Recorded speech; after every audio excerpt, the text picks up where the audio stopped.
हाय।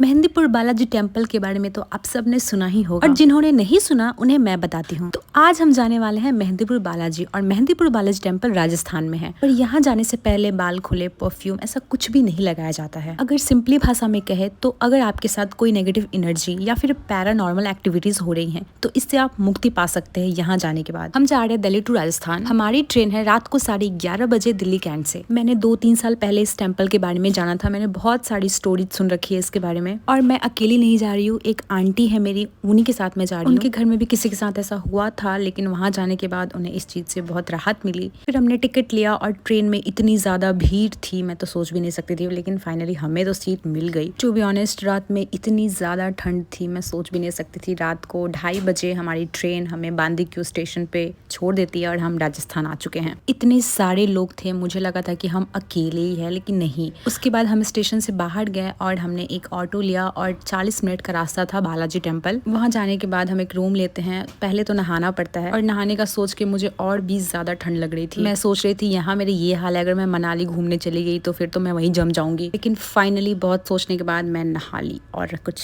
ऐसी दिख रही थी मैं। लेकिन नहाने के बाद उतनी ठंड नहीं लग रही थी रूम में। उसके बाद हमने लिया प्रसाद, और प्रसाद लेने के बाद हम चले गए टेम्पल की ओर। और वहाँ पहुँचने के बाद मैं तो शॉक्ड हो गई, इतनी ज़्यादा लाइन लगी थी। हम 4:30 बजे लाइन में लग चुके थे और मंदिर का दरवाजा 7 बजे खुलने वाला था। 2.5 घंटे लाइन में लगने के बाद कुछ ऐसा हुआ।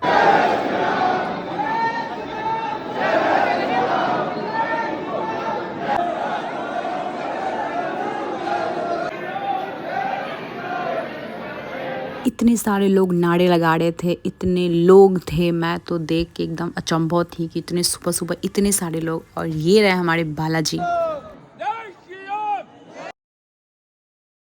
और यहाँ बालाजी को प्रसाद चल रहा था, और यहाँ का कोई प्रसाद नहीं खाया जाता है, यहीं पे किसी को दे देते हैं। यहाँ से निकलने के बाद हम चले गए दूसरे टेम्पल में। एक और टेम्पल है, और देखो भीड़। इस मंदिर में राम जी, कृष्ण जी और गणेश जी सबकी मूर्ति है, और ये मंदिर बहुत ज्यादा सुंदर है। और यहाँ से निकलने के बाद हमारा काम था पहाड़ चढ़ना। और ये भीड़ देखो, ये फर्स्ट रास्ता है, और बहुत ठंड हो रही थी, तेज हवाएं चल रही थी, और मुझे जहाँ भी मौका मिल रहा था ना आग तापने का, वहाँ मैं आग ताप ले रही थी। और यहाँ पे हमारी चढ़ चढ़ के हालत खराब हो गई थी एकदम।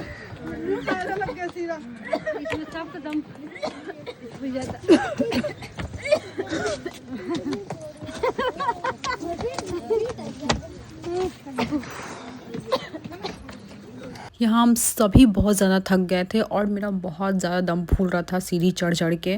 और यहाँ से पहाड़ देख लो, ये कितना ज़्यादा सुंदर लग रहा है, और हम कितना ऊपर आ चुके हैं। यहाँ पे बहुत बड़ी एक हनुमान जी की मूर्ति भी है। बहुत ज़्यादा थक गए, दम फूल रहा है हमारा यार।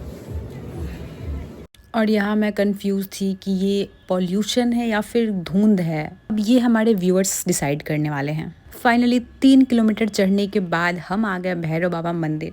ऐसा कहते हैं कि यहाँ पे मन्नत मांगने से हमारी मन्नत पूरी हो जाती है। और यहाँ से पहाड़ कुछ ऐसा दिख रहा है, आप सब खुद ही देख लो कैसा दिख रहा है।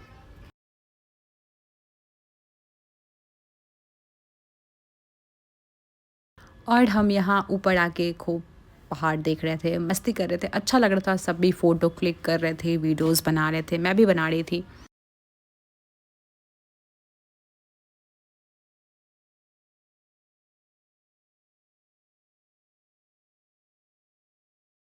और अब बारी आई पहाड़ उतरने की, और ये कुछ ऐसा दिख रहा है, आप सब खुद ही देख लो। हमारी चढ़ाई हो चुकी है और अब हम उतर रहे हैं, और हमें बहुत ठंड हो रही थी तो हम थोड़ी चाय भी पी लेते हैं। जो लोग भी ऊपर पहाड़ पे जिनकी दुकानें थी, मैं तो सोच रही थी कैसे वो लोग ऊपर नीचे करते हैं। अब ये देखो,